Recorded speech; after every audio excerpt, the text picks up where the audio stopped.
여러분, 좀 인터넷 상태가 안 좋아서 목소리가 어떻게 잘 들리는지 모르겠습니다만, 오늘 우리 37회 선박건조금융법 연구회 화상 세미나를 하는데 많이 참석해서 여러분 대단히 감사합니다. 감사합니다.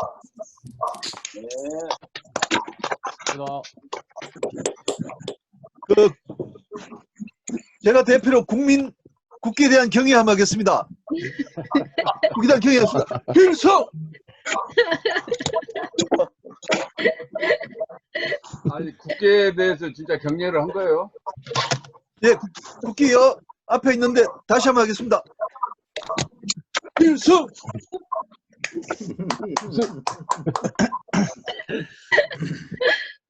예, 반갑습니다. 지금 제가 이렇게 하겠습니다. 여러 사람이 한꺼번에 말씀하시면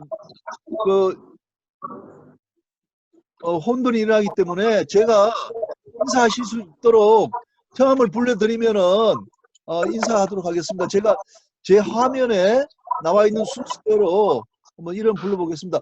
우리 서기원 씨. 네, 안녕하세요. 홍하프 서기원입니다. 예, 반갑습니다. 김용준 씨. 예, 안녕하세요.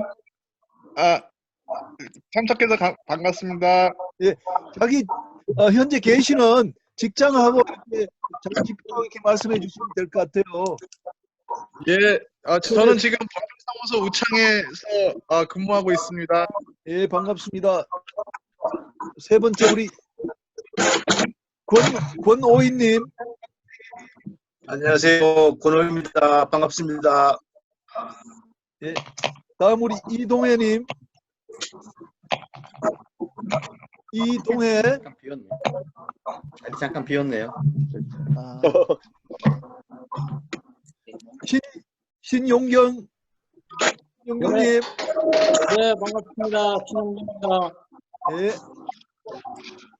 우리 최재홍님. 네, 안녕하세요. STX 마린 서비스 최재홍입니다. 예, 반갑습니다. 안녕하세요. 이중보님. 네, 안녕하십니까. 저 현대상선 재무팀에 근무하는 이중보 부장입니다. 반갑습니다. 예, 부장님 반갑습니다. 우리 배정철님. 예, 반갑습니다. 한국조선해양기사제연구원 배정철입니다. 반갑습니다. 예, 반갑습니다. 반갑습니다. 우리 김경훈님. 김경훈. 네, 안녕하세요. 조선주협회 김경훈 부장입니다. 예, 반갑습니다. 반갑습니다.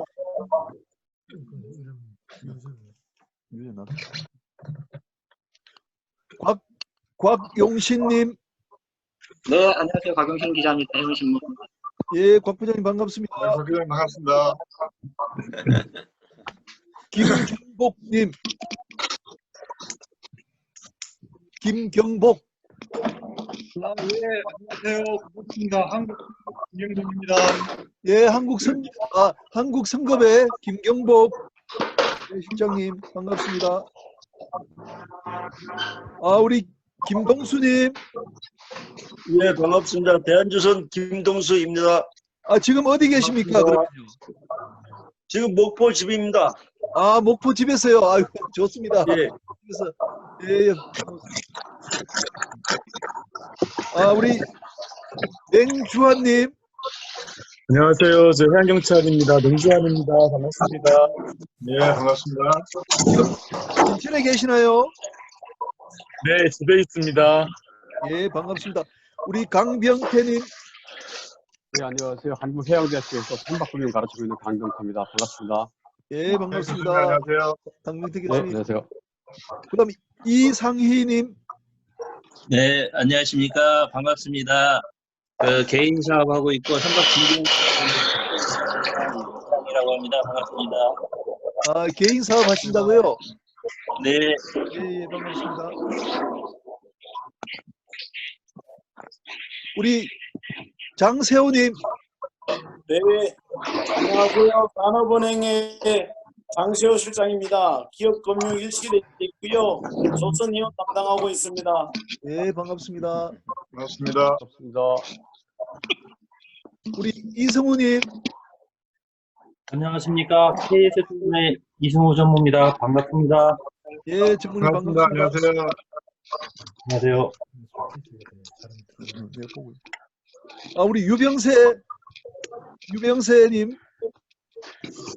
안녕하세요. 저 유병세입니다. 여기 대전입니다. 반갑습니다. 안녕하세요. 네, 안녕하세요. 예, 앉으시죠. 반갑습니다. 네, 잘 있습니다. 이나리님. 안녕하세요. 한진중공 법무팀 이나리 변호사입니다. 변호사님 반갑습니다. 예, 변호사님 반가워요. 한진중공. 안녕하세요. 네, 잘 오셨고요. 그 다음에 전종충 선배님, 전종충님. 예, 반갑습니다. ACS 사무국 전종표입니다. 반갑습니다. 예, 반갑습니다. 안녕하세요. 그 다음에, 이인애. 안녕하세요. 해양한국의 편집국장 이인입니다. 반갑습니다. 예, 반갑습니다. 안녕하세요.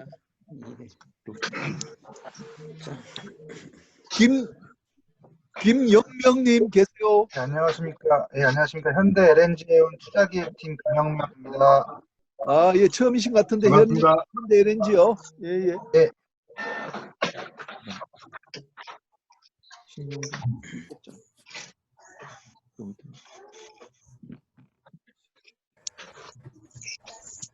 이종혁님. 예, 안녕하십니까. 저 한양대임의 이종혁 교수라고 합니다. 다시 한번 말씀해 주시겠어요? 어디시라고요? 예, 한양대 로스쿨에서 국제거래법 담당하고 예, 있습니다. 예. 교수님. 예. 우리 이종혁 교수님은 우리 국제사법 국제거래법 담당이신데 예. 오늘 특별히 들어오셨습니다. 잘 오셨습니다. 출근하신 거? 출근하셨네요. 신은주님. 예, 안녕하십니까. 한국 스미토모 상사의 신은주라고 합니다. 지금 잠깐 집에서 아이하고 같이 있어가지고 화면을 조금 온하기가 어렵습니다. 좀 양해 부탁드리겠습니다. 예. 아니, 스미토모는 지금 일본이세요? 지금 주재원들은 일본에 있고요. 저희 한국 사람들은 다 한국에 있습니다. 아유, 잘 오셨습니다. 우리 파주 측에서도 들어오셨는데 대단히 고맙습니다.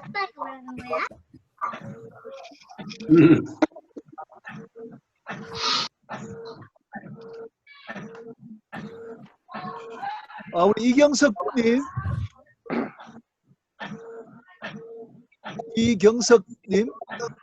마이크가 안 되고. 그리고 지금 이경석님하고 임종식 님도 들어오셨는데 마이크가 안 돼가지고 그렇고 잠깐 우리 광장에 정우영 변호사님 안 됐죠. 정우영 변호사님. 네, 저 법무법인 광장의 정우영입니다. 예, 반갑습니다.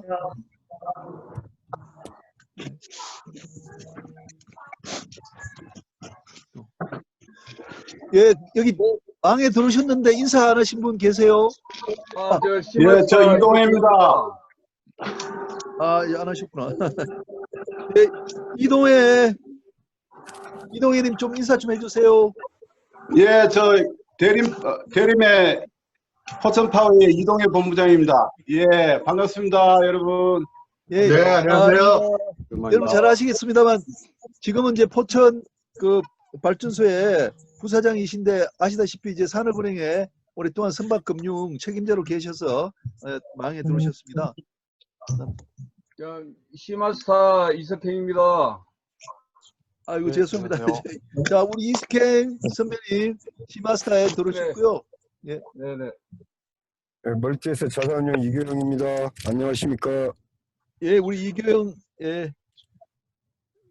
이사님 반갑고요. 예. 그다음 김중현 씨 보이는 것 같았는데.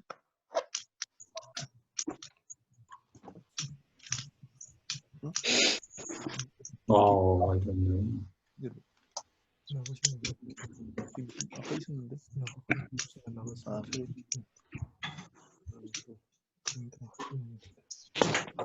예,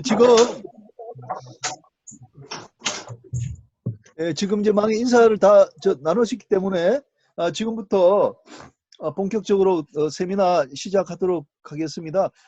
일단 우리 1시간 동안은 우리가 약속한 대로 뭐 발제자들이 있기 때문에 순서대로 발제자들한테 기회를 드리겠습니다. 그리고 여러분께서는 발제자들이 발표하시는 동안에 경청하시고 뭐 질문 사항이나 토론 사항이 있으시면은 기록을 했다가 손을 드셔도 되고, 그렇지 않으면 우리 단톡방에 카톡에 내가 질의하겠다 이렇게 하시면 제가 순서를 드리도록 하겠습니다. 그래서 오늘은 1시간 동안은 이제 네 분이 발표를 하시고요.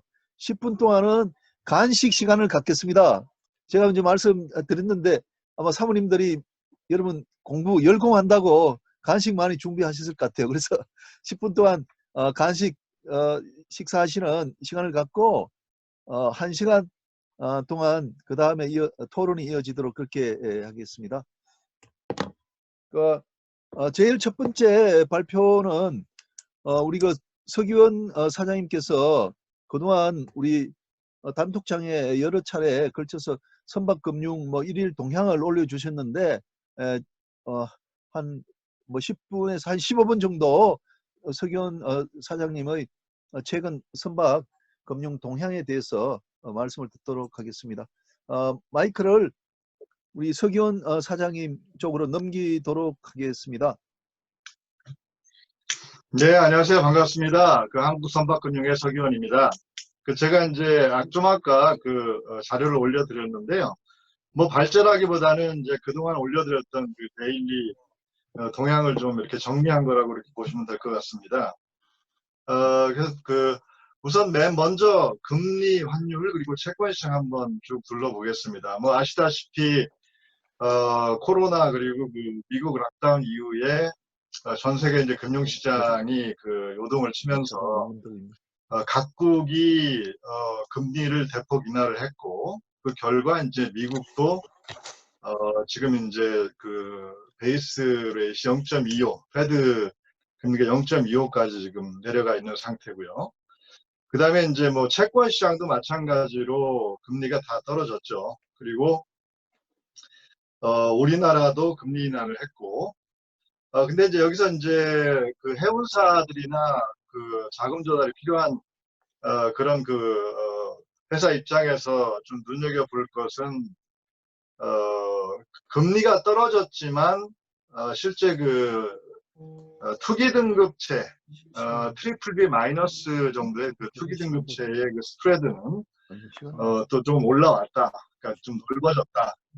그런 리스크 프리미엄이 좀 높아졌다 이렇게 볼 수가 있습니다. 뒤에 다시 한번 차트를 한번 보겠습니다. 그리고 환율은 실제로 뭐 걱정했던 것보다는 좀 안정적인 그런 모습을 좀 보이고 있습니다. 그래서 그 이유도 다시 한번 제가 좀 짚어보겠습니다. 그래서 달러 같은 경우에 이제 지금 4월 말을 1218원에 마감을 했고,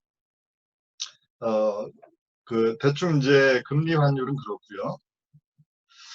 그 다음 장에 이제 차트를 보시면은 이제 국채 수익률인데요. 우리나라 통한채와 10년물 국고채 금리 수익률 차트를 좀 그려봤습니다. 그래서 제가 음영으로 칠한 차트가 통한채와 국고채 만기 스프레드인데, 만기 스프레드가 좀 80bp 정도로 올라갔습니다. 이게 이제 2월 하반기 이후에 급격하게 이제 스프레드가 좀 벌어진 상태고, 두 번째로 아까 말씀드린 회사채 스프레드가 AA급하고 트리플 B급 사이의 스프레드 역시 코로나 이전에 6%대였던 것이 약 25bp 정도 추가가 돼서 현재 625bp 정도의 스프레드로 벌어진 상태입니다. 그만큼 이제 등급이 낮은 그런 회사들은 자금 조달이 더 힘들어졌다. 뭐 그렇게 볼 수가 있겠습니다.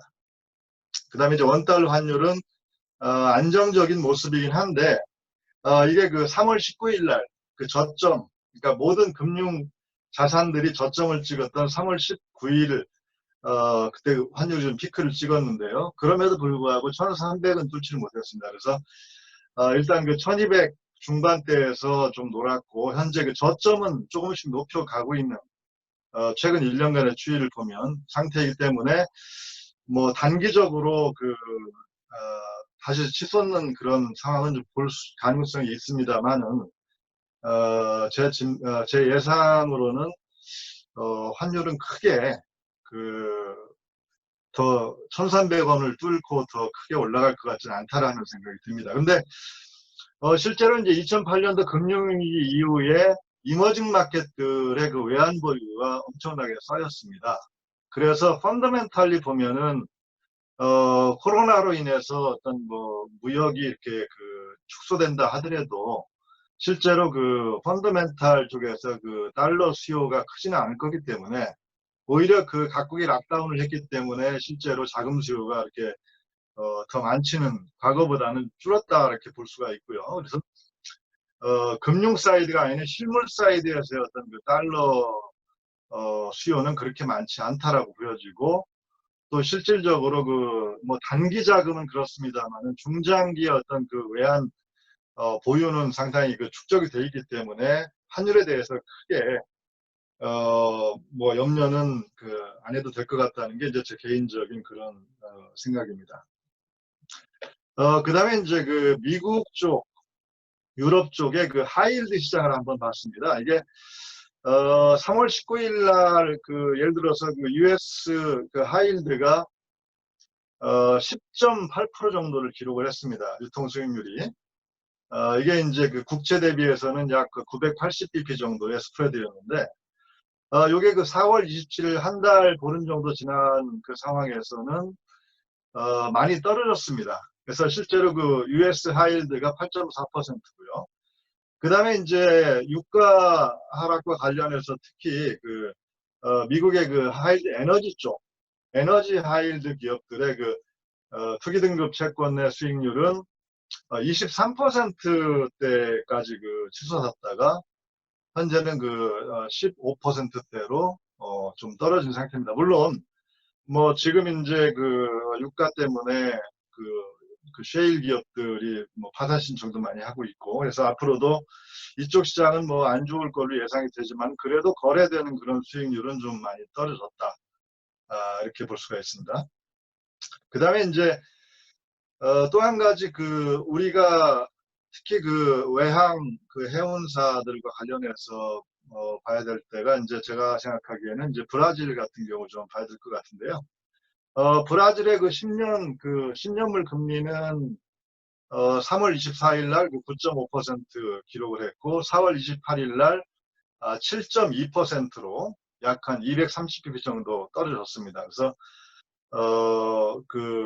뭐 6%, 7%대로 다시 과거 수준으로 복귀를 했다 볼 수 있고 다만 브라질 같은 경우는 지금 헤아라 환율이 상당히 좀 올라가 있는 상태입니다. 올라가 있고 또 이게 제가 보기에는 뭐 예컨대면 아르헨티나의 디폴트나 이런 것들이 이제 가시화가 되고 스피로버 이펙트가 생기게 되면은 제일 센티먼트가 좀 약해질 때가 브라질이기 때문에 특히 정정 불안까지 있고요. 그래서 브라질 쪽에는 한번 좀 단기적인 그런 금융 충격을 눈여겨봐야 될 게 아니냐 이렇게 좀 보고 있습니다.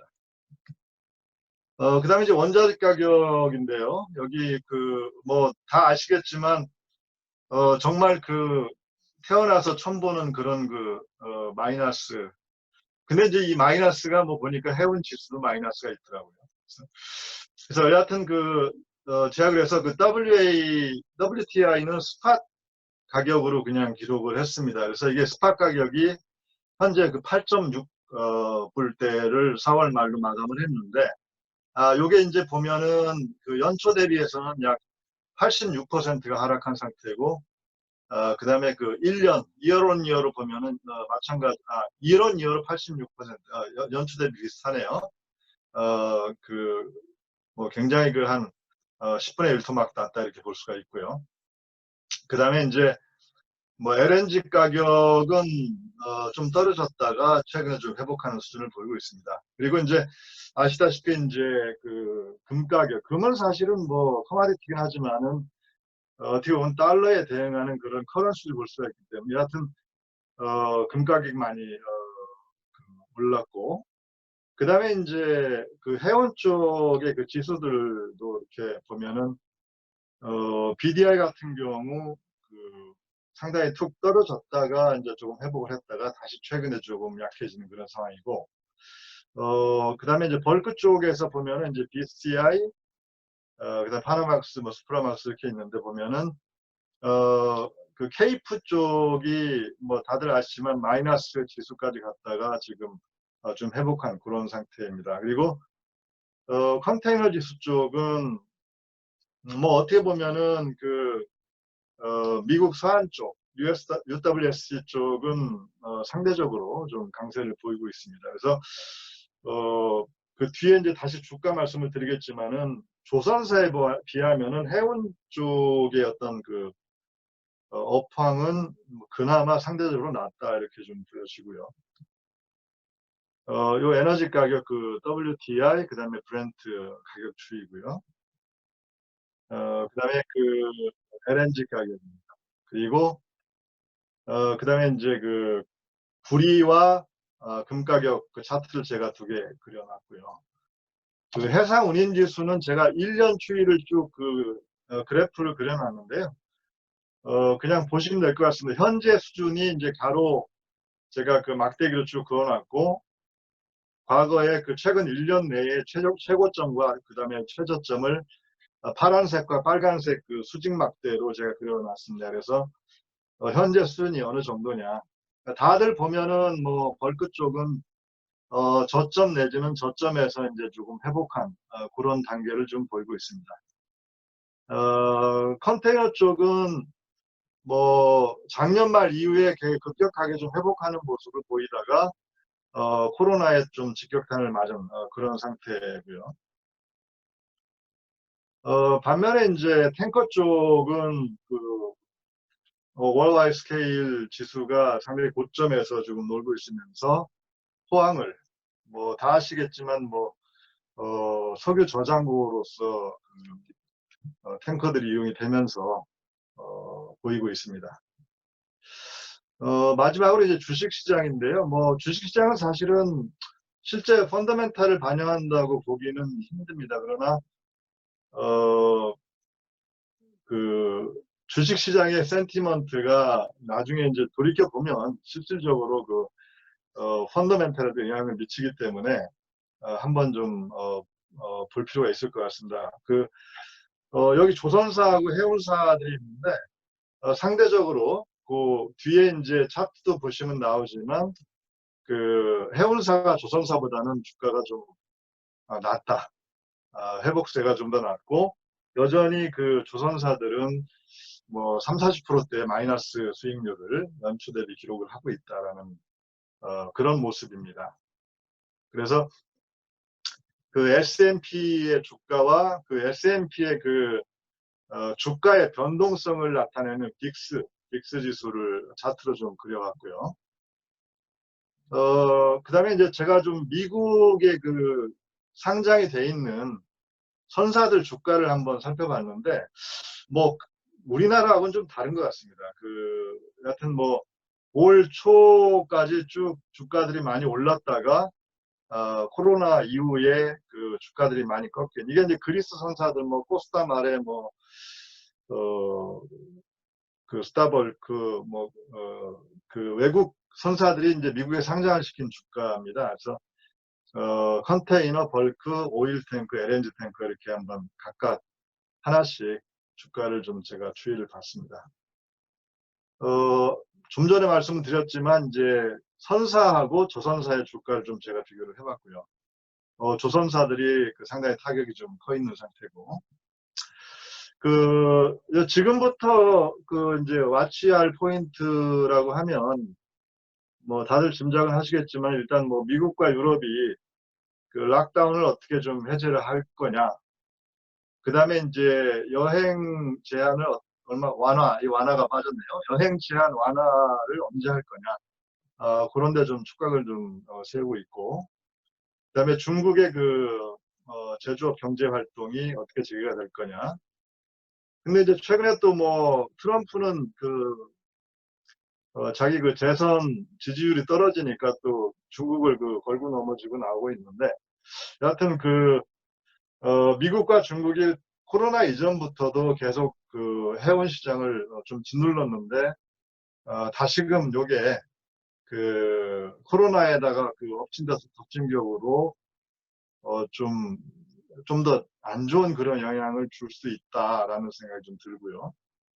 그 다음에 이제 뭐 남미 쪽의 외환 시장을 한번 좀 봐야 될 것 같고, 유가 쪽을 또 봐야 될 것 같습니다. 그리고 국내에서는 일단 뭐 산업은행이나 신한금융이나 이런 외채 조달한 상황을 보면은 예상보다는 상당히 우호적인 그런 평가를 받아서 낮은 금리의 조달을 했습니다. 그래서 한국의 컨트리 리스크에 대해서는 상당히 좀 과거보다는 좀 다른 좋은 모습을 보이고 있어서 달러를 조달하는 게 그렇게 좀 어려워 보이지는 않는다라는 생각이 좀 듭니다.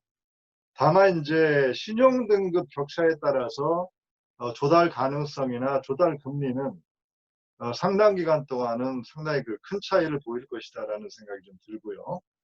관련해서 1, 4분기 해운사들의 영업이익은 예상보다는 상당히 좋은 걸로 제가 듣고 있습니다. 그런데 1, 4분기가 그렇고요. 2, 4분기도 2, 4분기에 영업이익이 어떤 모습으로 나타날 것이냐, 뭐 상장 또는 비상장 손사들, 그거에 따라서 또 금융기관들은 아마 신용등급이라든지 조달금리에 반영을 할 걸로 생각이 듭니다.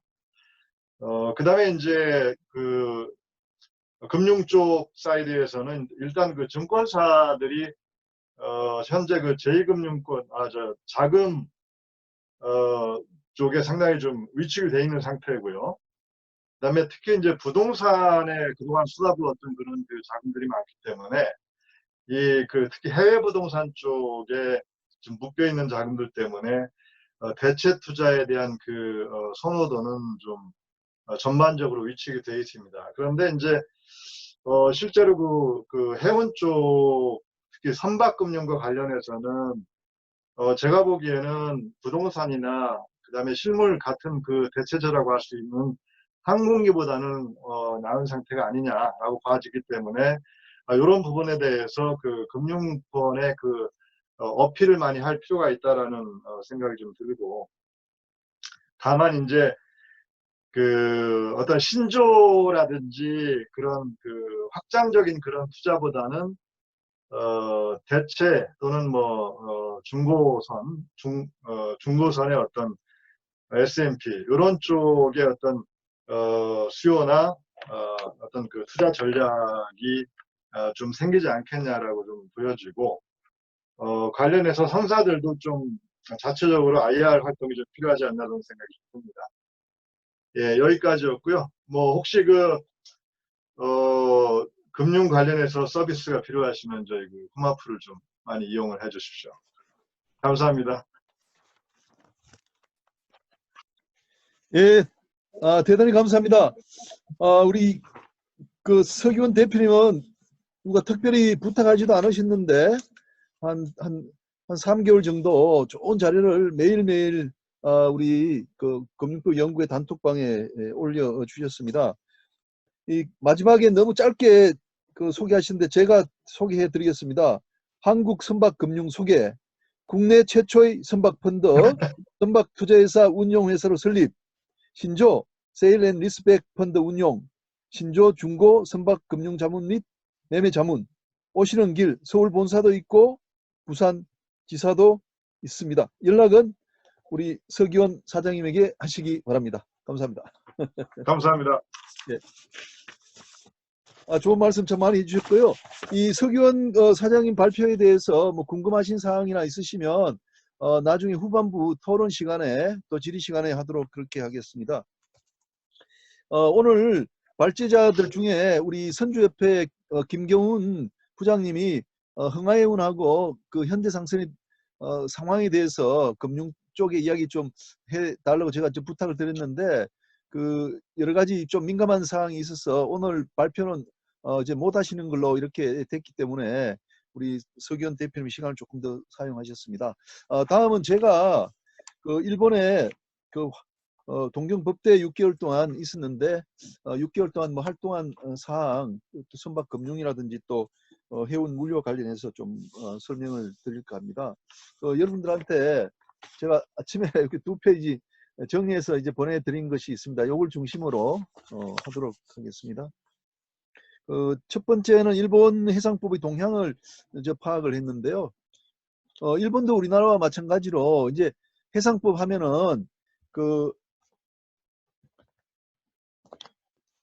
클레임 처리하는 고유의 해상법만 이야기하는 것이 아니라 일본도 해상법 하면 이게 선박금융법, 선박금융론을 지금 당연히 이야기를 하고 있습니다. 이 일본의 기하라 선생이라고 저하고 이제 연락이 됐습니다. 그래서 날씨만 좀 좋아지면 한 6, 7월경에 우리나라에 한번 모시려고 그럽니다.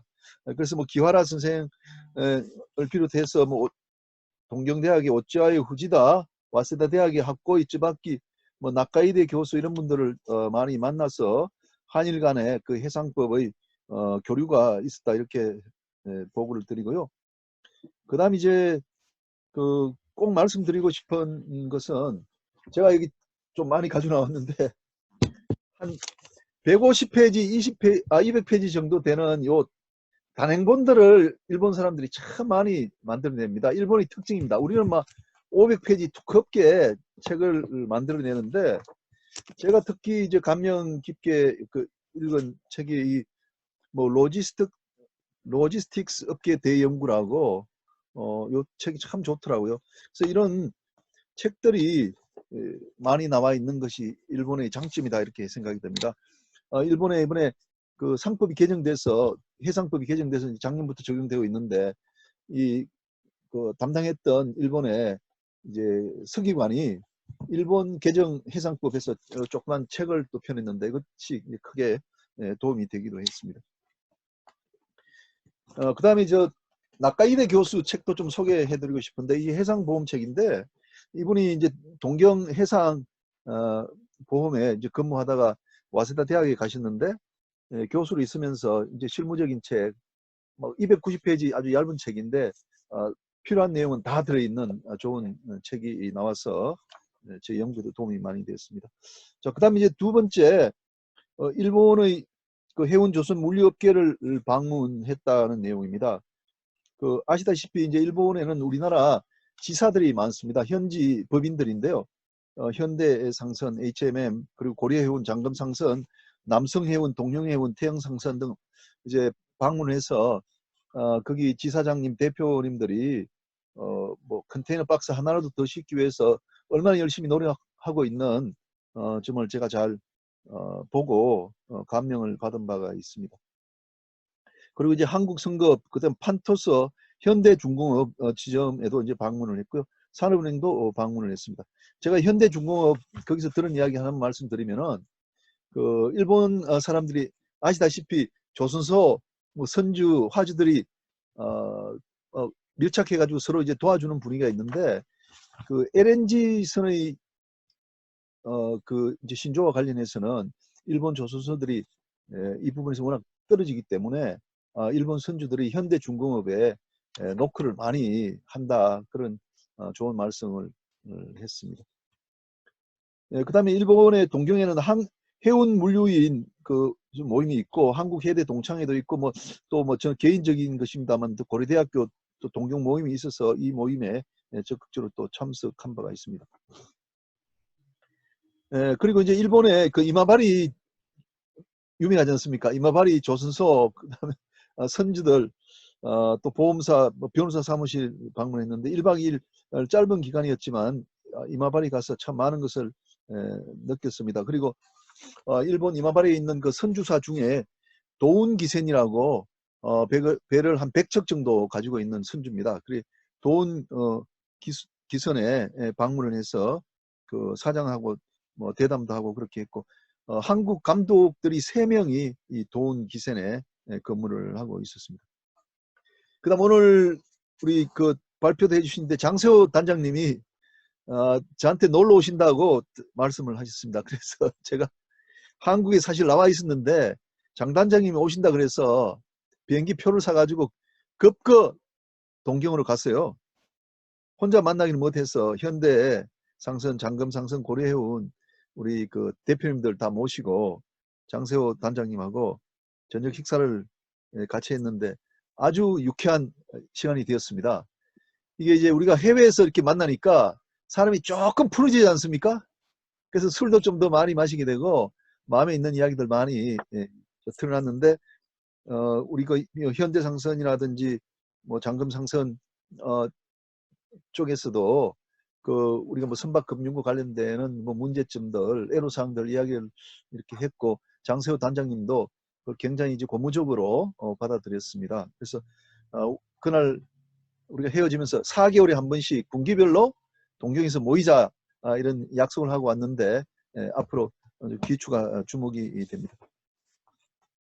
자, 그다음에 이제 저작 활동 이건 뭐 간단히 말씀드리면 여러분들 이제 그 해운 신문에 제가 일본 해운 조선 밀류 깊이 보기에서 7차례에 걸쳐서 연재를 했는데 지금도 이제 홈페이지 들어가시면 전부 무료로 다 다운로드 받아서 잘 볼 수가 있습니다. 특히 제가 그 여기저기서 뭐라 그럴까 호평을 받은 건 1회에 실었는데 나의 지리적, 인적, 학문적 지평 넓히기였습니다. 여러분들 시간 나시면 한번 보시기 바라고요. 그리고 최진석 교수라고 요즘 굉장히 유명한 분이 있는데 탁월한 뭐 사회의 시선한 이 책을 읽고 이 책에서 내가 감명을 받아서 우리 해운 또 물류업계가 혁신해야 될 부분이 몇 가지가 있다 해서 7가지를 또 해운신문에 기고한 바가 있습니다. 한번 보시기 바라고요. 그리고 일본의 해상법 교실이라고 이건 뭐 조금 해상법과 관련된 깊이 있는 내용인데 우리 해양항국의 5회에 걸쳐서 이제 기고를 했습니다.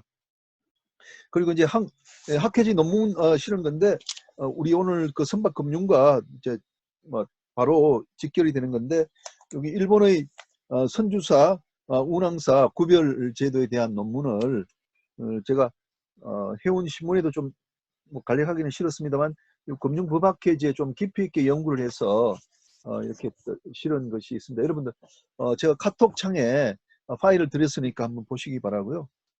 그 다음에 뭐 일본의 해상법 개정된 내용을 내가 해법학회지에 이번에 이제 기고를 하게 되었는데 여러분들 모두 참고를 하실 수 있을 겁니다. 그리고 이제 밑에 4번째 나와 있는 내용은 저도 이제 일본에서 이제 느낀 바가 많아가지고 우리가 앞으로 연구하는 사람들이 자꾸 대작만 내려고 하면 안 된다. 지금처럼 급박하게 돌아갈 때는 조금이라도 연구된 것이 있으면은 이 단행본을 빨리빨리 내어서 우리가 지식을 공유하고 그 집단지성으로 만들어가는 것이 좋겠다 해서 제가 한 200페이지 정도 되도록 아까 말씀드린 여기 3에 나와 있는 요 저작 활동 요걸 책자로 지금 만들려고 했고 법문사에서 지금 작업 중입니다. 그래서 한 5월 한 25일경 되면 책이 나오게 될 것 같습니다. 그 다음에 요 운항사 선주사 구별 제도에 대해서 제가 한 5분 정도 좀 말씀을 드리도록 하겠습니다. 그 2번째 페이지를 여러분 봐주시기 바랍니다. 제가 이 분야에 대해서 궁금해가지고 정말 되게 연구를 많이 하고 싶었습니다. 특히 우리 한진해운 사태 나고 나서 한종길 교수님 등 일본에서 공부하신 분들이 우리나라도 선주사를 육성해야 된다는 목소리가 또 높았고 금융선에서도 우리가 톤내지 프로바이더를 만들어야 된다는 이야기들을 많이 했었거든요. 그래서 제가 일본 가서 이번에 이 부분을 좀 집중적으로 한번 연구를 한번 해봤습니다. 우선 구조를 보면 이마바리를 중심으로 한 1000여 척의 선주사가 따로 있습니다. 한 35% 정도가 됩니다. 일본에 운항되고 있는 배 척수가 한 2,500척에서 3,000척 정도 되는데 일본 이마바리 선주들이 외항선 한 1,000척 정도 이렇게 가지고 있습니다. 그러니까 비중이 30% 이상 되니까 굉장히 큰 비중이라고 봅니다. 그러니까 우리나라는 선주사만 별도로 없고 뭐 현대상선 HMM만 하더라도 이제 선주하고 운항사 이제 같이 돼 있지 않습니까? 근데 일본은 선주업만 하는 선사들이 따로 있다는 겁니다. 근데 이제 선주사들이 이런 선박들을 NYK라든지 K라인에게 직접 전기선을 이제 빌려주는 전기 용선 계약을 해서 빌려주는 형태로 되어 있고, 전기선사로부터 내가 용선료를 받아가지고 원리금을 상환하는, 그러니까 전기선사의 신용이 이 선주사가 선박금융을 빌리는 기초가 되는 그런 형태로 되어 있습니다. 그러고 보니까 선주사들이 절대로 소유권을 취득하려고 하지 않습니다. 물론 예외적인 경우는 있는데, 제가 여러 군데 물어봤는데 자기들은 소유권을 절대로 가지려는 생각이 없다. 우리나라는 BBC HP 구조를 하면은 기본적으로 20년 그 기간이 끝나면 소유권을 취득하지 않습니까?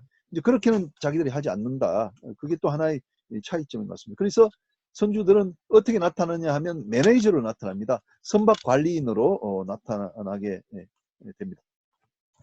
자, 그래서 요 표를 여러분 이렇게 한번 보시면은 이런 이제 차이점이 있습니다. 우리나라의 경우에는 SPC를 해외에 세워갖고 이제 BBC HP 용선자에게 배를 이제 빌려주는 형태가 되는데, 일본은 그렇게 하지 않고 이 SPC의 실제 선주에 해당하는 사람, 우리나라로 말하면 BBC HP는 이 선박 관리인으로 나타납니다. 매니저로 나타나게 됩니다. 그리고 이 배 자체는 관계없는 전기선사에게 배가 이제 빌려지는 그런 형태가 됩니다. 이 그림이 상당히 중요한 의미를 갖습니다. 그래서 이제 우리나라 BBC HP와 이제 비교를 한번 해보게 되면요. 아까 제가 이제 말씀드린 대로 우리나라는 실제 선주는 BBC HP 용선자가 되고, 대출자는 은행이라는 점에서 뭐 같지만, 그 선박의 용선자는 우리나라에서는 BBC HP가 되지만 일본에서는 NYK와 같은 이제 전기 용선자가 된다는 것이고요. 그리고 이 금융 비용과 관련해서도 또 일본의 그 도운 기센의 그 선주가 저한테 아주 강조해서 이야기했다. 한국이 그렇게 하면은 절대로 선박 해운 성공할 수 없다고 저보고 몇 번을 이야기하더라고요. 자기들은 선박을 건조할 때 30%는 자기 돈을 가지고 70%만 내가 빌려온다 이거죠.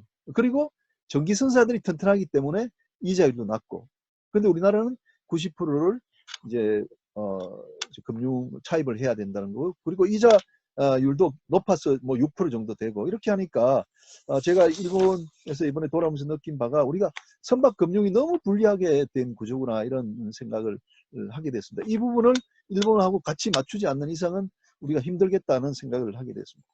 그래서 이제 장점을 보면은 이 전기선사 신용이 높기 때문에 이들이 지급하는 용선료가 대출금의 담보로서 기능을 한다는 것이고요. 그리고 이제 선주사의 금융 대출 이자가 더 낮아지게 된다는 거죠. 전기선사가 워낙 튼튼하기 때문에. 그래서 이게 선순환 구조가 되는 것이라고 볼 수 있고요. 그리고 이제 불황시에 전기선사는 금융비용 부담이 적어지는 장점이 있습니다. 자기들은 그저 배를 빌려만 왔기 때문에 원리금을 갚을 이유가 없다는 거죠. 그리고 이제 전기선사도 상당한 양의 선박을 소유를 하고 있습니다. 보유를 하고 있기 때문에 우리가 일반 채권자 보호에 문제가 없습니다. 말하자면 이제 선주사만 선박을 소유하고 있고 전기용선자는 전부 배를 빌려 가지고 있다고 생각하면은, 내가 전기선사는 내가 선박이 없기 때문에 굉장히 허약할 거 아닙니까? 전부 빌려온 선박으로 그 해운업을 하게 되면은 이게 채권 담보가 어렵지 않습니까? 그래서 채권자 보호에 문제가 발생할 것이라고 봤는데, 실제로 일본 이렇게 가보니까 그 NYK 같은 경우에 선주사로부터 배를 많이 빌리기도 하면서도 또 자기가 소유하고 있는 배, 그 다음에 이제 BBC HP 형태를 가지고 있는 보유하는 배들이 상당히 있었기 때문에 채권자 보호에도 문제가 없다 이렇게 했고요. 그 다음에 우리나라에 대한 시사점은 선박 대여업이 해운법에 규정이 되어 있는데 실제로 선박을 소유만 하는 선사는 없기 때문에 우리도 이 그 선박 대여업, 그러니까 선주사를 육성할 필요가 있다 이렇게 봤고요. 근데 이제 중요한 것은 이 튼튼한 전기선사가 있어야 되는데, 아시다시피 현재 우리나라에 튼튼한 전기선사가 없습니다. 선주사가 가지고 있는 그 배를 전기용선을 해갈 튼튼한 전기선사가 없다는 점이 우리가 하나의 취약점이 될 것 같고요. 그래서 일본 타입은 도입하기 어려운 게 아닌가 이렇게 생각이 됐습니다. 그래서 선박금융권이 톤내지 프로바이더로서 기능을 하면 가능성이 있다고 보는데, 근데 이제 이와 관련해서도 일본은 실선주가 관리인으로 나타나면서 선박 관리업을 하고 있습니다. 자기가 소유하고 있는 배의 반 정도는 전문 선박 관리 회사에게 넘기기도 하지만 모든 회사들이 자기들이 선박 관리를 해요. 그러니까 직원들이 40명, 50명 있습니다. 예, 아마 자기들이 그렇게 하는 것은 선박 관리를 하면서 전체 선박과 관련되는 비용을 다운시켜주는 기능을 하는 것 같습니다. 근데 만약 우리 선박금융권이 톤내지 프로바이더를 할 경우에 이런 기능을 할 수 있어야 되는데 그걸 모두 관리를 줘버린다든지 하게 되면은 경쟁에서 떨어지지 않겠나 하는 우려를 제가 이제 잠시 해봤고요. 그래서 이제 결론적으로는 우리가 튼튼한 전기선사가 있어서 높은 신용을 가지고 일본처럼 낮은 금리를 조달할 수만 있다면은 한국형 선주사도 성공할 것이다. 이렇게 논문을 마무리했습니다. 이상으로 제 발표는 마치고요. 질문사항 있으면은 2부 때 하도록 하겠습니다. 다음은 우리 장세호 산업은행 단장님께서 선박금융시장의 최근 동향에 대해서 설명을 해 주도록 하겠습니다. 장 단장님 부탁드리겠습니다. 네, 교수님 수고했습니다. 예, 감사합니다. 예. 예, 저는 저기 자료를 준비해서 카톡에 올렸는데 참여하신 분들이 출력을 하셨는지 잘 모르겠네요. 출력 못 하셨으면 그냥 제 얘기를 들으면 될 것 같고요. 특별한 얘기는 없으니까 최근에 있는 코로나 사태 이후에 지금 국내에서 일어나고 있는 선박금융에 대해서 간단히 설명을 드리고요. 아까 서기현 사장님께서 금융시장 동향에 대해서 충분히 설명을 하셨는데 그 관련해서 몇 가지 최근에 있는 특징적인 사항에 대해서 좀 더 말씀을 드리고자 합니다. 먼저 선박 금융시장 동향에 대해서 살펴보면요. 아까도 나왔지만은 코로나 사태 이후로 전 세계 경기 침체 전망으로 해운 물동량 감소, 해운지수 급락 이런 형태에서 해운업 업황은 변동성이 상당히 확대되어 있습니다. 아까 보셨지만 BDI 지수라든가 컨테이너 지수는 상당히 전년 말 대비해서 떨어져 있고요. 다만 탱크의 경우는 상당히 이제 역사적인 화랑이라고 하지 않습니까? 저장고로 이용을 하다 보니까 탱크 부분은 상대적으로 좋은 것 같습니다. 이런 상황에서 당행 선박금융 취급 동향을 한번 살펴보도록 하겠습니다. 최근에 코로나 사태로 인해서 산업은행도 달러 조달 관련해서 시장이 상당히 안 좋습니다. 다른 아까 서 사장님께서도 설명을 하셨지만 상대적으로 산업은행의 위치가 좋긴 하나 조달 코스트가 상당히 상승을 했고요. 그래서 지금 달러 시장에서 산업은행의 역할은 상당히 제한적이다 이렇게 볼 수 있습니다. 그래서 최근에 비거주자 딜을 상당히 본격적으로 하고 있었는데 저희들이 검토하는 단계에서 달러 금리가 엄청나게 상승하는 바람에 검토하다가 취소한 경우가 많았고요. 다만 저희들한테는 상당히 꼭 필요한 딜이 하나 있었는데 J5 이게 뭐냐면은 카타르 가스 딜인데요. 한 10여 년 전에 있었던 딜인데 리파이낸싱이 있습니다. 그래서 J5가 참여를 했고요. 일본에 있는 5개 메이저 선사들이 참여한 나킬라트 프로젝트인데요. 거기에 LNG선 8척 재용선권이 있는데 이 부분은 지금 약정을 해서 기표 중에 있습니다. 그래서 요 딜은 다행스럽게 잘 진행이 됐고요. 연초에 검토했던 모잠비크 LNG선 그리고 나킬랏 마랑가스 LNG선 등은 검토 중이었으나 최근에 코로나 사태로 인해서 딜이 좀 중단된 상태에 있습니다. 그리고 국내 거주자 관련해서는요. 가능한 한 국내 거주자는 딜을 계속 진행을 해라 이런 은행의 지시가 있어서 딜은 하고 있는데 이상하게도 외국계 금융기관과 신디케이션 된 딜은 상대적으로 외국계가 금리 면이라든가 플렉시빌리티 측면에서 좀 우호적인 것 같더라고요. 오히려 저희들이 못하는 경우가 종종 있었습니다. 대표적인 케이스가 SK해운에서 최근에 나왔던 딜인데 SK ENS에서 이제 화주로 하는 딜이고 CV신지 모르겠지만 CV신지 COA 계약인지 15년인가 20년짜리 장기 용선 계약이 돼 있는 딜이었는데요. KDB, SC, 속젠, BOA가 각 4개 은행이 참여를 했었는데요. 저희들이 그 딜에 지금 드랍을 한 상태입니다. 타행 외국계 금융기관은 의외로 금리가 상당히 올랐음에도 불구하고 외국계는 그냥 지속을 한다고 해서 아직까지 뭐 최종 결론은 안 났는데 저희들은 금리 수준을 좀 제시를 했는데 좀 어려운 게 아닌가 이런 생각이 좀 듭니다. 좀 아쉽게도 그렇게 됐는데요. 뭐 최근에 금융시장 때문에 좀 그렇게 됐다는 걸 말씀을 드리고요. 그리고 혹시 자료를 출력을 하셨으면 2020년 당행 주선 실적이라고 해서 올해 선박금융에서 한 딜의 대표적인 거를 몇 가지 올려놨습니다. 요 자료는 지금 언론사에서도 많이 몇 분 들어오신 걸로 알고 있는데 요 자료는 외부로 노출되면 절대로 안 되고요. 그냥 참고만 해 주셨으면 좋겠고요. 아까 교수님도 말씀하셨지만 국내 딜에서 보면은 자기 자금 조달 능력이 많이 떨어진다는 말씀을 아까 하셨습니다. 일본의 경우는 한 70% 정도를 대출에 의존하고 30% 정도는 자담에 의존을 하는데 우리나라의 경우는 70% 정도는 선순위 론으로 하지만 후순위 론을 또 한 10 내지 15%를 해요. 그러다 보니까 회사들의 체질이 많이 약화되는 그런 문제가 있습니다.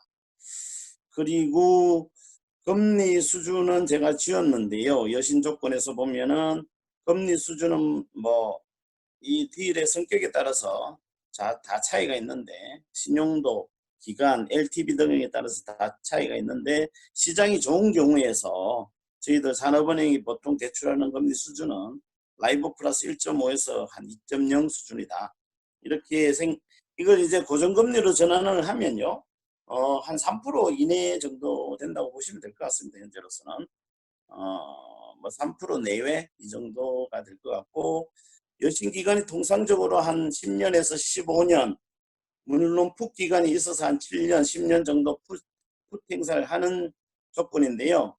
그렇다 하더라도 이 금리 수준은 글로벌리 상당히 좋은 수준이다. 뭐 이렇게 말씀드릴 수 있겠습니다. 그리고 최근에 아까 설명드린 것 중에서 최근 달러 자금 경색 및 조달 비용 급증으로 이렇게 돼 있었는데 그 시장 상황을 잠시 보게 되면요. 요거는 이제 아까 서기현 사장님에 보완되는 자료인데요. 저희들이 달러 조달은 뭐 어차피 산업은행이라든가 기업들이 직접 조달을 하는 경우가 있고 산업은행이 조달을 해서 기업들에게 대출을 해주는 그런 두 가지 패턴이 있는데요. 일단은 산업은행이 잘 조달을 해서 국내 기업들한테 많이 밀어주면 좋은데 최근에 시장이 상당히 그렇지 못했다는 걸 좀 말씀드리고 싶습니다. 저희들도 뭐 조달 시장에서 상당히 큰 조달자이긴 하나 시장 전체가 망가졌기 때문에 한국은행이 미국과 통화사업을 통해서 자금이 좀 들어온 게 있고요. 그게 600억 불 규모 통화사업 체결을 했고 그 자금으로 3월 31일자인가 시중은행들한테 입찰을 받아서 공급을 좀 했고요. 아마 4월 중에도 한번 했었습니다. 그런 식으로 유동성을 공급하고 있는데 공급하고 있는 금리 수준은 라이브 플러스 한 30에서 한 100bp 이내 정도로 공급을 하고 있습니다. 그리고 최근에 시장 중에서 상당히 뭐 특이한 사항을 좀 말씀을 드리면요. 원달러 수합 시장, 소위 말하는 CRS 시장인데요. CRS 시장에서 달러를 예치하고 원화를 빌리면 원화에 대한 금리를 지급을 해야 되는데 받는 형태가 되고 있습니다. 왜냐하면 달러에 대한 일방적인 수요가 높다 보니까 달러를 예치하고 원화를 빌리면 원화에 대한 금리를 지급을 해야 되는데 달러 수요가 많다 보니까 원화에 대한 이자도 달러를 예치하고 원화를 빌리면 원화에 대한 이자도 받는 형태가 되고 있다. 그런 게 특징적인 시장 형태고요.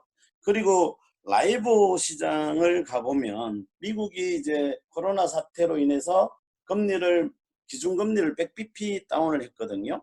근데 그 기준금리를 하는 거는 거의 오버나이트 금리인데 그게 이제 라이브도 바로 영향을 미칩니다. 미치는데 1일짜리 라이브가 거의 한 100bp 떨어져가지고 0.10bp 정도 수준으로 떨어졌는데 3개월 라이브로는 오히려 60bp 정도가 올랐어요. 그런 특수한 경우가 발생이 됐었습니다. 3월 중에. 그 이유가 뭐냐면은 기본적으로 이제 런던 인터뱅크 시장에서 3개월짜리 달러 수요가 폭증을 했다는 거고 기본적으로 디파짓 하려고 하는 은행이 전혀 없었고 전부 다 빌리려고 하는 그런 시장이었다고요. 그러다 보니까 시장에서 가격을 커트도 못하는 수준 이런 수준이었다 이래 보시면 됩니다. 왜냐하면 한 80bp에서 145bp까지 올라갔기 때문에 그게 한 50% 금리가 올라간 거거든요. 이게 뭐 한 80에서 145 갔다니까 한 60bp 올랐다고 보면 별것 아닌 것 같은데 금리 3개월짜리가 뭐 며칠 만에 뭐 더블로 올랐다는 거는 상상하기 힘든 일이죠. 그런 일이 있었다는 걸 좀 전해드리고요. 그리고 국내 기관들의 이제 외자 조달 시장에서의 가격 지표들을 좀 보면은 두 개를 올려놨는데 KDB가 지금 유통금리가 T 플러스 한 250bp 수준에 3월 중순입니다. T 플러스 250bp 수준에서 유통금리가 쿼트가 됐었어요. 상당히 높은 거죠. 상당히 높았을 때 쿼트된 수준인데 최근에는 상당히 많이 내려왔습니다. 한 170 뭐 정도로 내려왔는데 160 이렇게 내려왔는데 시장이 상당히 안 좋을 때 T 플러스 250까지 올라갔다는 얘기 말씀을 드리고요. 그리고 그때 뭐 국내 기관들의 유통금리 수준은 뭐 쿼트는 되지만 실질적으로 거래는 없는 수준이었다라는 말씀을 드리고요. 그리고 가장 시장이 안 좋았을 때 시티은행의 채권 25년물 발행금리가 T 플러스 500이었다는 사실이 있습니다. 그거는 뭐 시장에 있었던 사람들은 다 아는 내용인데요. T 플러스 500이면 거의 6%로 조달했다는 거거든요. 아까 서기훈 사장님께서 제시한 자료에서 보면은 브라질의 금리가 9%에서 7% 뭐 이 정도로 움직이고 있는 것 같은데 시티은행의 금리가 그것보다 좀 낮은 수준에서 조달이 됐다. 이렇게 보시면 될 것 같습니다. 그런데 대한민국 KDB나 K엑심의 금리 수준이 뭐 T 플러스 250 제일 높았을 때 최근에 T 플러스 한 150 정도 되는 것 같은데 이 정도라 하면 상당히 KDB나 엑심 그리고 대한민국의 조달 여건은 상대적으로 좋다. 이렇게 보실 수 있겠습니다. 하지만 사실은 그 금리 수준이 2월 초에 보면 저희들이 채권을 찍었던 5년짜리 채권이었는데 그게 얼마 정도로 찍었느냐 하면은 T 플러스 45bp로 찍었던 채권이 그렇게 움직였다는 거예요. 그러니까 이 시장이 얼마나 크게 변동을 했느냐 이걸 볼 수 있고 이렇게 금리가 움직이다 보니 국내 선사든 해외 선사든 선박금융을 하려고 했다가 못하게 된 케이스가 발생됐다고 보시면 좋겠습니다. 그리고 이러한 금리 수준이 그러면 대한민국의 주요 조달자인 KDB 캡심이 가장 시장이 안 좋았을 때 한 170에서 한 250을 넘나들었는데 그때 글로벌리 가장 신용도가 좋다고 하는 뭐 각종 금융기관의 조달 코스트를 보면요. BOA 같은 경우는 T 플러스 한 260, 300 이렇게 갔고요. 골드만삭스가 300bp, 스탠 차트, SC라고 하는 스탠다드 차트가 3월 26일자 이때가 시장이 가장 안 좋았을 때인데 그때 T 플러스 385로 찍었어요. 그리고 HSBC T 플러스 415, 웰스파고 T 플러스 375, 모건 스탠리 T 플러스 375 이런 수준이었습니다. 저희들이 가장 안 좋았을 때 T 플러스 250이었으니까 얼마나 이 시장이 많이 흔들렸냐 이런 걸 볼 수 있는 거죠. 그리고 일반 기업들을 한번 가보겠습니다. 일반 기업들 보면은 엑슨모빌이 글로벌 가장 좋은 원유 관련 업체인데 얘네들이 T 플러스 한 240까지 올라갔었고요. 그리고 세브론 같은 경우에 보면은 상당히 이제 좋은 회사로 알려져 있는데 3월 24일자 보면은 T 플러스 460에 채권을 찍습니다. 5년짜리를. 이런 상황을 봤을 때 최근에 이제 금융시장 환경이 얼마나 나쁘냐 이런 거를 알 수가 있고요. 뭐 3월 가장 안 좋았을 때의 얘기였으니까 이렇게 차이가 나는데 최근에 들어서는 산업은행이 조달한 게 보면은 유로마켓에서 찍은 게 보면은 3년짜리가 T 플러스 140 그리고 수출입은행도 최근 찍는 걸로 알고 있는데 T 플러스 한 100 초반대에서 찍고 있습니다. 그래서 뭐 여기에 참여하고 계신 많은 분들이 계시지만 산업은행이나 KX심이 찍는 자금 조달 코스트는 글로벌리 가장 우수하다라고 보시면 될 것 같고 그 자금을 조달을 해서 일반 해운선사들한테 자금을 공급을 하면 경쟁력 있는 선박금융을 할 수 있을 거다라는 거는 뭐 객관적인 사실로서 정확한 얘기입니다. 다만 우리가 이제 발권국도 아니고 달러를 많이 뭐 사실은 저기 한국은은 많이 갖고 있긴 하지만 채권으로 들고 있어서 좀 운용하기가 제한적이고요. 다만 이제 유동성을 확보하는 차원이 이제 시장에서 단기적으로 빨리 잘 조달을 해야 되는데 그러지 못하다 보니까 선박금융에 있어서 상당히 제한적으로 이제 금융을 하고 있는데요. 조만간 아마 좋아질 거라고 확신을 합니다. 예, 여기까지 저 설명을 마치도록 하겠습니다.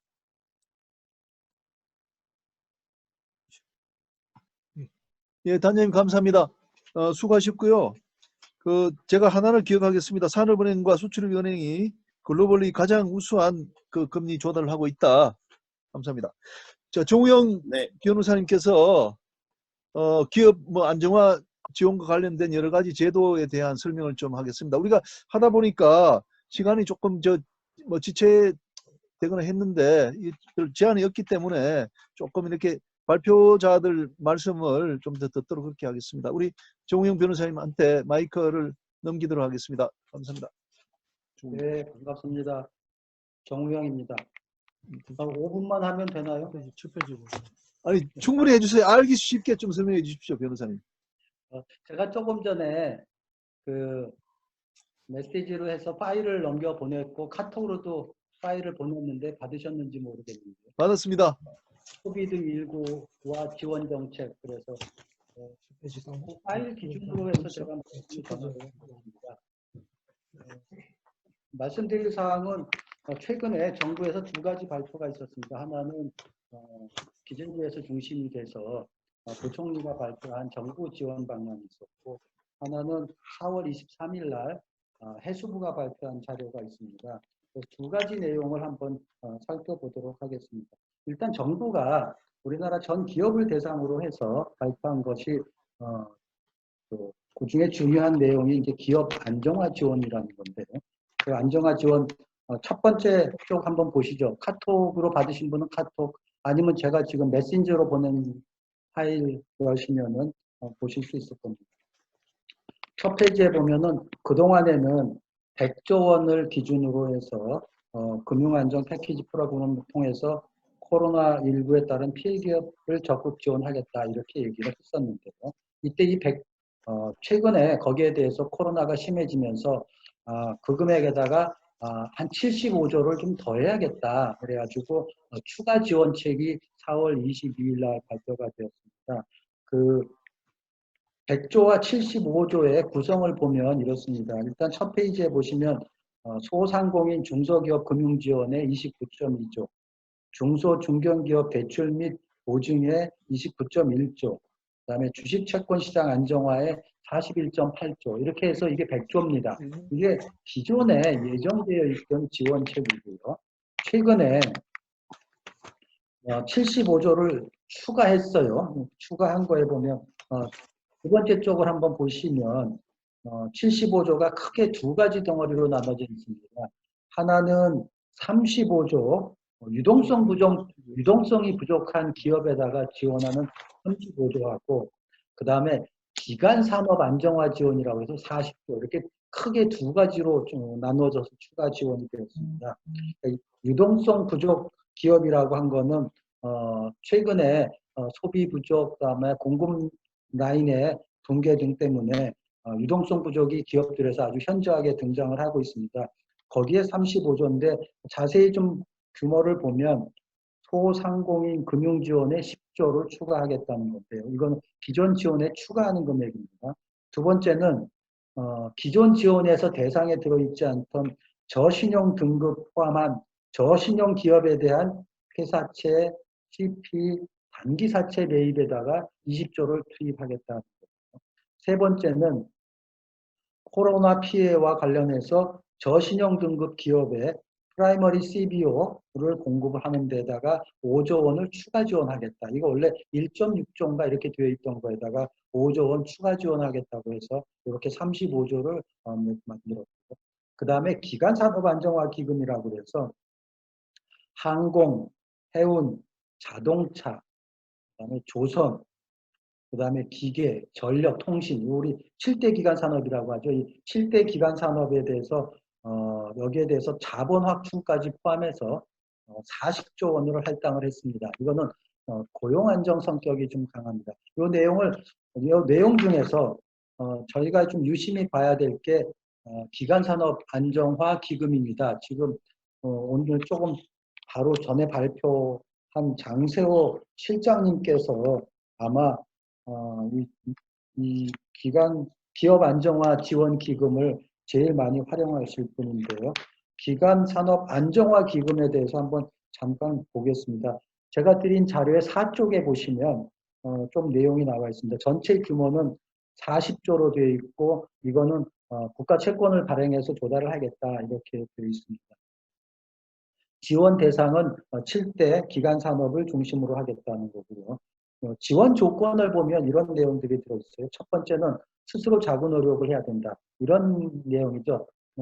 우리가 지원하면 너도 유상증자를 하던 자구 노력을 해라. 이런 내용이고, 두 번째는 노사가 고통 분담을 한다. 고용 안정을 계속 확보할 것을 요청을 하는 그런 문구입니다. 세 번째는 돈 지원한다고 해서 보수 올리거나 또 자사주 취득하거나 하는 모럴 학제들을 범하지 말라. 그래서 도덕적 해이 방지 장치를 마련해서 지원하겠다는 거고요. 네 번째는 이 지원을 통해서 기금 또는 기금을 운영하는 주체도 이익을 공유할 수 있도록 하는 방식으로 지원하겠다. 이렇게 되어 있습니다. 그 다음에 지원은 그러면 운영은 이 40조라고 하는 기금을 누가 운영을 하냐면 산업은행에 위탁을 해서 산업은행이 이 기금을 운영을 하게 되어 있습니다. 이 기금을 어떤 방식으로 운영할까에 대해서 아직 딱 못 박혀 있는 것은 없지만은 이 기금을 통해서 대출을 해도 좋고, 이 기금에서 출자를 해도 좋고, 이 기금을 이용해서 보증을 해도 좋고, 이렇게 그 방식에 있어서는 제한을 두지 않겠다. 아주 다양한 방법으로 최대의 효과를 노릴 수 있도록 이 기금을 사용해라. 이렇게 얘기를 하고 있습니다. 참고로 출자에 대해서는 국회에서 아마 지금 산업은행이 이걸 운영하면서 뭐 20% 이상 출자하는 거는 좀 제한을 하고 있는 것 같습니다. 잘못하면 국책은행이나 기금이 우리나라 전 기관산업의 대주주 또는 지배주주가 될 위험이 있으니까 그렇게 많이는 하지 말라라고 하는 제한은 하나 두고 있는 걸로 알고 있습니다. 또 하나 방식에 있어서는 기금이 직접 대출하고 출자해도 좋지만 펀드를 써도 좋고, 자본시장법상의 회사형 펀드, 회사형이나 펀드형 이런 집합투자 기구를 이용해도 좋다라고 하는 그런 문구를 명시하고 있습니다. 이런 거를 두고 있는 이유는 기금 단독으로 하지 말고 펀드나 SPC를 세워서 민간 자금도 들어올 수 있게 하고, 또 지원을 받는 기업도 거기에 출자할 수 있게 하고 해서 자금을 섞어서 레버리지를 아마 높이라는 취지가 아닌가 싶습니다. 이게 지금까지 제가 말씀드린 게 40조 운영하는 겁니다. 핵심은 산업은행에서 운영을 한다는 거고, 가급적이면 40조뿐만 아니라 민간 자금도 함께 섞어서 운영해서 레버리지를 좀 높이게 운영을 해라 하는 것이 정부의 요청사항입니다.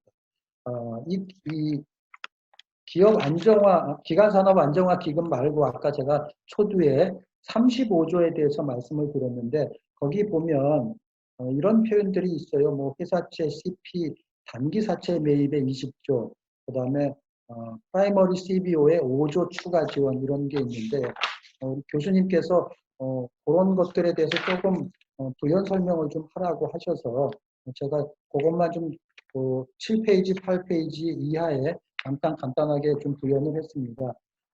먼저 그 코로나 피해 PCBO, 프라이머리 CBO 요거 관련해서는 원래 예정은 1.7조가 있었습니다. 근데 올해 이 35조 추가 배정을 하면서 프라이머리 CBO에 5조를 추가해갖고 6.7조로 운영을 하겠다는 것이 특징이고요. 두 번째는 과거에는 중소기업, 신용등급이 낮아서 회사채 발행이, 직접 회사채 발행이 어려운 기업을 상대로 PCBO를 발행했던 게 일반적인 현상인데, 최근에는 유동성 부족, 그다음에 회사채 대환 처리 등이 굉장히 어렵다 보니까 대기업도 일정한 조건, 고용유지 등의 확약을 한다면 PCBO 이용을 허용하겠다, 이런 얘기도 좀 흘러나오고 있습니다. 세 번째, 그 다음에 회사채에 관해서도 회사채하고 CP 단기사채 이렇게 해서 한 20조를 할당을 했습니다. 여기서는 제가 요거 관련해서 이 회사채 CP 등은 대강 아실 텐데요. 용어에 대해서 다음 페이지에서 간단히 조금만 설명을 좀 드리겠습니다. 프라이머리 CBO라고 하는 거는 이 풀어서 얘기하면 프라이머리 collateralized obligation 뭐 이렇게 되어 있는데요. 이게 프라이머리라고 해서 신용도가 높은 담보부 회사채 뭐 이런 뜻은 아니고요. 프라이머리 마켓, 세컨더리 마켓 이런 의미에서의 프라이머리입니다. 그래서 뭐 프라이머리 CBO에 대응하는 거는 프라이머리 CLO라는 게 있습니다. 프라이머리 CBO가 뭔지를 좀 보시면은 신용도가 낮은 회사가 발행한 회사채를 SPC가 이거를 매입을 해서, 그러니까 그걸 제가 설명하기 전에 그 다음 페이지 보시면 그림이 있습니다. 다음 페이지 10쪽에 보면 그림 한번 보시면 되는데요. 기업이, 여기서 말하는 기업은 보통은 신용도가 낮은 기업입니다. 신용도가 낮은 기업이 회사채를 발행을 하면 이걸 SPC가 매입을 하고요. SPC가 매입한 회사채를 기초로 해서 ABS, 유동화 채권을 발행을 합니다. 이 유동화 채권에다가 신용보증기금이나 또는 은행이나 또는 KOBC, 해양진흥공사 이런 데서 보증을 서서 선순위 유동화증권을 발행을 하게 하면 비록 최초에는 기초자산은 신용도가 낮은 기업이 발행한 회사채이라 하더라도 신용보증기금이나 산업은행이나 KOBC 등이 보증을 해서 크레딧 이낸스먼트, 그러니까 신용도를 높여주는 거죠. 신용도를 높여서 높은 신용도의 유동화 증권이 발행됩니다. 이걸 우리가 이런 과정을 프라이머리 CBO라고 하고 있고요. 기업이 회사채 발행하는 대신 기업이 대출 채권을 대출을 받았고 SBC가 대출을 해주고 대출 채권을 기초로 해서 자산 유동화를 하게 되면 우리가 CLO라고 이렇게 얘기를 합니다. 기초자산이 회사채이냐 기초자산이 대출이냐에 따라서 CBO냐 CLO냐 이렇게 나눠질 뿐입니다. 어쨌든 다 유동화 채권이라고 생각을 하시면 맞습니다. 그 다음 쪽에 보시면 제가 단기사채 그래가지고 단기사채, 회사채, CP 좀 구별을 해놨습니다. 정부에서 발표할 땐 이 세 가지를 막 혼용해서 발표를 해서 무슨 차이가 있나 약간 궁금해하실 것 같아서 약간의 차이가 있어서 제가 구분을 해놓습니다. 그래서 한번 보시면 일단 기능면에서 회사채는 장기자금 조달하는 데 쓰는 거고요. 그 다음에 CP나 단기사채는 말 그대로 단기자금 조달에 씁니다. 보통 1년 미만의 자금 조달에 활용을 하고 있습니다. 법적 성격으로는 회사채는 말 그대로 채권이고요. CP는 일종의 어음이라고 보시면 됩니다. 어음을 기초로 해서 발행한 거기 때문에 일종의 어음이라고 커머셜 페이퍼인데 어음이라고 보시면 되고요. 단기사채, 이건 옛날에 전자단기사채라고 불리다가 2019년도에 법 개정되면서 이제 단기사채라고 부르는데 요거는 채권입니다. 그러다 보니까 회사채와 단기사채는 채권이고 기업어음 CP는 어음이다 보니까 저 밑에 가시면 주식과 관련한 부가 기능을 붙일 수 있느냐 여부에서 보면 회사채 같은 경우에는 이 주식 관련해서 주식으로 전환을 한다든가 주식으로 전환할 수 있는 옵션 이런 걸 붙일 수 있는 게 회사채고요. 그 나머지 어음이나 단기사채의 경우에는 그런 걸 붙이지 못하도록 되어 있습니다. 성격에 따라서 달라지고요. 발행 절차에 있어서 회사채하고 단기사채는 이사회를 거치도록 되어 있어서 발행 규모가 잘 통제되고 있는데 CP의 경우에는 대표이사가 전결사항으로 보통 하도록 되어 있습니다. 그러다 보니까 이게 좀 부실이 많고 투자자들한테 피해를 유발시키는 경우가 좀 많이 있습니다. 그런 점에서 굉장히 차이가 있고요. 그 다음에 원리금 상환 방식에 있어서는 약간의 차이들이 있는데 회사채는 보통 원금은 만기 일시 상환하고 이자는 3개월 호불 방식하는 게 일반적이고요. CP 같은 경우에는 만기 일시 상환인데 시장에서는 이자를 할인 방식으로 선지급하는 그런 방식을 택하는 게 일반이고요. 단기사채의 경우는 워낙 1년 미만의 단기다 보니까 원리금을 다 일시 상환하는 걸로 운영을 하고 있는데 이렇게 보면은 약간의 그 기능이나 발행 절차, 그 다음에 목적에 있어서 차이가 있습니다. 제가 이상으로는 정부가 4월 22일 날 발표한 기업 안정화 지원책 말씀드렸습니다. 한번 요약하면 세 번째 페이지를 보시면 이런 그림을 제가 하나 해놨는데요. 안 갖고 계신 분 한번 이렇게 한번 보실까요? 이게 보이나 모르겠다. 이렇게 되어 있습니다. 이게 보면은 코로나와 관련해서는 일시적으로 유동성이 부족한 기업에 대해서는 100조 플러스 추가 35조를 지원하겠다. 추가 35조는 프라이머리 CBO나 회사채, CP, 단기사채다. 그리고 그 다음에 기간산업에 대해서는 40조의 기간산업 안정기금을 조성을 해서 지원을 하겠다. 이게 큰 두 가지의 흐름입니다. 그리고 코비드19 이전부터 안 좋았던 기업들에 대해서는 원래부터 예정되어 있던 자유협약, 기업구조조정촉진법, 회생 절차에 따라서 진행을 하겠다. 이게 정부의 방침입니다. 자, 그 다음에 마지막 두 쪽, 13쪽으로 가겠습니다. 13쪽하고 14쪽은 우리 해수부가 발표한 자료입니다. 제가 지금까지 말씀드린 거는 정부 발표 아니고요. 13쪽하고 14쪽은 해수부가 발표한 건데요. 13쪽에 보면은 우리 해운 지원에 1.25조 원을 지원하겠다 이렇게 얘기를 하고 있습니다. 그 다음 페이지 바로 보시면 1.25조 원이 어떻게 구성되어 있는가 나옵니다. 첫 번째는 신규 선박금융 지원에 1,000억을 지원하겠다 이렇게 얘기하고 있고요. 두 번째는 세일 앤 리스백을 통해서 2,235억 원을 지원하겠다 이렇게 있고요. 그 다음에 신규 유동성 지원으로 4,600억 원을 지원하겠다 이렇게 있고, 그 다음에 국적 원형성사 지원에 4,700억 원 이렇게 얘기가 있습니다. 공개적인 자리가 아닌 것 같아서 약간의 제가 그 비판적인 시각으로 말씀을 드린다면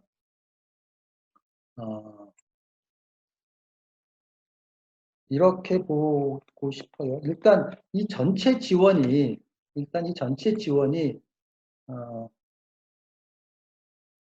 전부 다 KOBC가 지원을 하는 걸로 되어 있습니다.